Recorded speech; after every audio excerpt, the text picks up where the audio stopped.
കണ്ണൂരിൽ നടന്നത് KSUവിന്റെ ആസൂത്രിതാക്രമണമെന്ന മന്ത്രി വീണ ജോർജ്.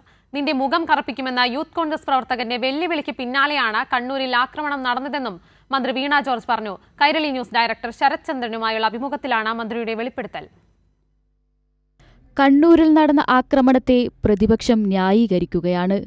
എന്തിനാണ് ജനാധിപത്യ വിരുദ്ധ സമരം നടന്നതെന്ന് പ്രതിപക്ഷത്തിന് വ്യക്തതയില്ല. കഴിഞ്ഞ 9 വർഷക്കാലം ഇടതുപക്ഷം നടത്തിയ വികസന പ്രവർത്തനത്തെ അട്ടിമറിക്കാനുള്ള നീക്കമാണ് പ്രതിപക്ഷ നേതാവ് VD സതീശൻ അടക്കമുള്ളവർ ചെയ്യുന്നത്. എന്തിനു വേണ്ടിയിട്ടാണ് ഇത് ചെയ്യുന്നത് എന്നുള്ളൊരു ചോദ്യം ഉണ്ടല്ലോ. ആ ചോദ്യത്തിനൊരു ഉത്തരം ഇതിൽ ഉണ്ടോ അവർക്ക്? കേരളത്തിൻ്റെ ആരോഗ്യ രംഗത്തെ തകർക്കുന്നതിന് വേണ്ടിയിട്ടുള്ള വളരെ ആസൂത്രിതമായിട്ടുള്ള ശ്രമമാണ് നടത്തുന്നത്. ഈ തകർത്തിട്ട് ഇവർക്ക് എന്താണ് നേടേണ്ടത്?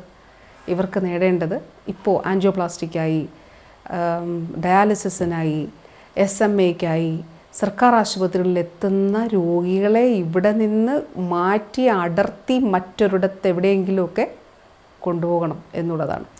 അതിനാണ് കേരളത്തിലെ പ്രതിപക്ഷം ശ്രമിച്ചുകൊണ്ടിരിക്കുന്നത് എന്നുള്ളത് നമ്മൾ കാണാൻ സാധിക്കും. നടന്നത് ആസൂത്രിത ആക്രമണമാണ്.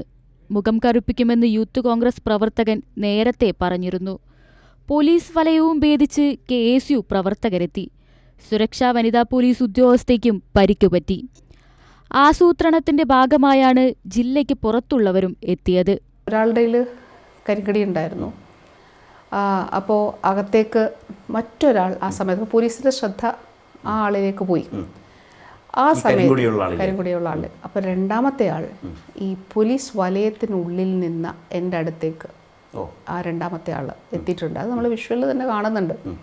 അതിൻ്റെ കൂടെ ഒരു വനിതാ പോലീസ് ഓഫീസർ ഉണ്ടായിരുന്നു. പിന്നെ ഞാനും അവിടെ നിൽപ്പുണ്ട്. അവിടെ ആണ് ഒരു പിടിവലിയും ബഹളവും ഉണ്ടായിട്ടുണ്ടല്ലോ. പ്ലാൻഡാണ്. അപ്പോൾ ഈ അകത്തേക്ക് ഓടി വരുന്ന ആളിൻ്റെ കരിങ്കൊടി ഉള്ളതായിട്ട് ഞാൻ കണ്ടില്ല. പക്ഷേ അയാൾ പിന്നീട് നമ്മൾ കാണുന്നുണ്ട്, ഒരു ബാഗ് ധരിച്ചിരുന്നതായിട്ട് ഇയാൾ കാണുന്നുണ്ട്. ഇയാളെ ഈ ആൾ കണ്ണൂർ ജില്ലക്കാരനല്ല, അയാൾ മറ്റൊരു ജില്ലയിൽ നിന്ന് വന്ന ആളാണ്. മാധ്യമങ്ങളിൽ ഒരു വിഭാഗം നിരന്തരം നുണപ്രചരണം നടത്തുകയാണ്. ചിലരുടെ വിരോധം ഭാര്യയ്ക്ക് ജോലി ലഭിക്കാത്തത് കൊണ്ടാകാമെന്നും മന്ത്രി പറഞ്ഞു. 10 വർഷമായിട്ട് ആക്രമിക്കുന്നുണ്ട്. 10 വർഷം തുടർച്ചയായിട്ട് പിന്നാലെ നടന്ന് ആക്രമിക്കുന്നുണ്ട്. അതിൽ ഒരു വാർത്ത പോലെ എല്ലാം പുച്ഛം, പരിഹാസം, ആക്രമണം, അങ്ങനെയാണ് ചെയ്തുകൊണ്ടിരിക്കുന്നത്. പിന്തുടർന്നുള്ള ആക്രമണം നടത്തുന്ന മാധ്യമ സ്ഥാപനങ്ങളുണ്ട്. 2 സ്ഥാപനങ്ങൾ പ്രത്യേകിച്ചുണ്ട്. അപ്പോൾ അവർ തുടർന്ന് വരുന്നുണ്ട്. ഈ ഒരു മാധ്യമ പ്രവർത്തകൻ്റെ ഒരു വൈഫുമായിട്ട് ബന്ധപ്പെട്ടിട്ടുള്ളൊരു കാര്യത്തിലാണ്. അപ്പോൾ അന്ന് ഒരു ജോലിയുമായി ബന്ധപ്പെട്ട് യോഗ്യതാ പരീക്ഷ പാസ്സായിരുന്നില്ല. അതിൽ ഈ ജോർജ് ജോസഫ് എൻ്റെ ഹസ്ബൻഡ് അങ്ങനെ അതിൻ്റെ ഒരു ഉത്തരവാദിത്തപ്പെട്ട സ്ഥാനത്ത് ഉണ്ടായിരുന്നൊരു സമയത്താണ്. അപ്പോൾ നേരത്തെയാണ്, ഇപ്പോഴൊന്നുമല്ല, വളരെ നേരത്തെയാണ്. അങ്ങനെ ഒരു കാര്യം മാത്രമേ അറിയുള്ളൂ. അന്ന് യോഗ്യതാ പരീക്ഷയുമായി ബന്ധപ്പെട്ട് യോഗ്യതാ പരീക്ഷ പാസ്സാകാതെ ഇരുന്നത് കൊണ്ട് സ്വാഭാവികമായിട്ട് അന്ന് ആ ജോലി കിട്ടിയില്ല. അങ്ങനൊരു കാര്യമേ അല്ലാതെ എനിക്ക് അറിയുള്ളൂ. അതല്ലാതെ ഇതുമായി ബന്ധപ്പെട്ടിട്ട് ഒരു സ്ഥാപനത്തിൽ ജോലി ചെയ്തിട്ടില്ല. ഒരു തരത്തിലുള്ള അങ്ങനെയുള്ള ഒരു ഒന്നിച്ചു വരികയോ ഒരു വിരോധം ഉണ്ടാകുകയോ ചെയ്യേണ്ട ഒരു സാഹചര്യമൊന്നും ഇല്ല. കൈയുടെ മുറിവിനെ പറ്റിയും വ്യാജപ്രചരണം നടത്താനും മാധ്യമങ്ങൾ അവസരമൊരുക്കി.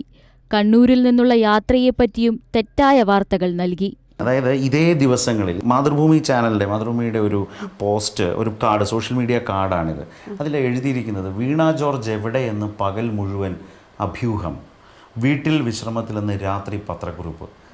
ഇത് കാണുന്നൊരു മനുഷ്യൻ്റെ മനസ്സിൽ വരുന്നൊരു ചിന്തയും ചിത്രവും എന്താകും? 28-ാം തീയതി ഇറക്കിയതാണ് മിനിസ്റ്റർ. ഞാൻ പരിയാരത്ത് നിന്ന് ഇവിടേക്ക് വരുന്ന ദിവസമാണ്. അപ്പോൾ ഡോക്ടർമാർ MRI സ്കാനും കണ്ടതിന് ശേഷം 4 ദിവസത്തെ ഒരാഴ്ചത്തെ പൂർണ്ണമായ വിശ്രമം പറഞ്ഞു. കോളർ ഇടണം എന്നുള്ളത് പറഞ്ഞിരുന്നു. കാരണം മൂവ്മെൻറ്റ്സ് ഉണ്ടപ്പോൾ വേദന ഉണ്ടാവും എന്നുള്ളത് പറഞ്ഞിരുന്നു. ഞാൻ പൊതുവെ എന്നെ അറിയുന്നവർക്കറിയാം, ഞാൻ സാധാരണ റോഡിൽ കാറിൽ സഞ്ചരിക്കാൻ താല്പര്യപ്പെടുന്ന ഒരാളാണ്. എല്ലാവരും എന്നോട് പറയും ഇത്രയും കാറിൽ പോകരുത്. അപ്പോൾ വിമാനത്താവളത്തിലേക്കുള്ള ഏതാണ്ട് 1 മണിക്കൂർ അവിടെ നിന്ന് ഞാൻ താമസിച്ചിടത്ത് നിന്നുള്ളത്, പിന്നെ അവിടെ ഉള്ള വെയിറ്റിംഗ്, പിന്നെ അത് ഇടയ്ക്ക് ഇറങ്ങിയിട്ടാണ് വരിക, അത് പിന്നെ അവിടെ തിരുവനന്തപുരത്തെത്തി, പിന്നെ വീണ്ടും 2.5 മണിക്കൂർ തിരിച്ചുള്ള. അപ്പോൾ എല്ലാം കൂടെ ആ സമയം തന്നെ എനിക്ക് റോഡ് മാർഗം ഇവിടേക്ക് എടുക്കുള്ളൂ. അപ്പോൾ അങ്ങനെ ഒരു വിശ്രമം എടുത്തുകൂടിയാണ് ഞാൻ അന്ന് വന്നിട്ടുള്ളത്. പക്ഷേ അതിന് നൽകിയൊരു പ്രചരണം അത് വലിയ രീതിയിൽ ഇപ്പോൾ ഇതൊക്കെ കാണുമ്പോഴാണ് ഇത്തരത്തിലുള്ള പ്രചരണങ്ങളും വ്യാഖ്യാനങ്ങളും അതൊന്നും സാരമില്ല, ഇതിൻ്റെ ഭാഗമല്ലേ, അതൊക്കെ നടക്കട്ടെ. പക്ഷേ അതിനപ്പുറത്തേക്ക് വേദനിപ്പിക്കുന്ന കുറേ കാര്യങ്ങളുണ്ട്. അത് ഈ പറഞ്ഞതുപോലെ ഒരു കായികമായ ആക്രമണം ഫിസിക്കൽ ഇത് നടത്തിയതിന് ശേഷം ആ നടത്തിയവർ പറയുകയാണ് അങ്ങനെ ഉണ്ടായിട്ടില്ല എന്ന് പറയുകയാണ്. അങ്ങനെ നടത്തിയവർ പറയുകയാണ് ഇത് വെറുതെയാണ് എന്ന് പറയുകയാണ്. ഇപ്പോൾ നമ്മുടെ മുന്നിലുള്ള സ്കാനിങ് റിപ്പോർട്ട് ഉൾപ്പെടെയുള്ളവ ഇത് പറയുമ്പോൾ അങ്ങനെയല്ല എന്നുള്ളത്, ക്ഷതം ഉണ്ടായിട്ടില്ല എന്നുള്ളത് പറയുകയാണ്. അപ്പോൾ അതൊക്കെ മനുഷ്യത്വപരമല്ലാത്തൊരു കാര്യമാണ്. അക്രമങ്ങളിൽ പതറില്ല, തുടർന്നും നാടിനൊപ്പമുണ്ടാകുമെന്ന് മന്ത്രി വീണ ജോർജ് പറഞ്ഞു. കൈരളി ന്യൂസ്, പത്തനംതിട്ട.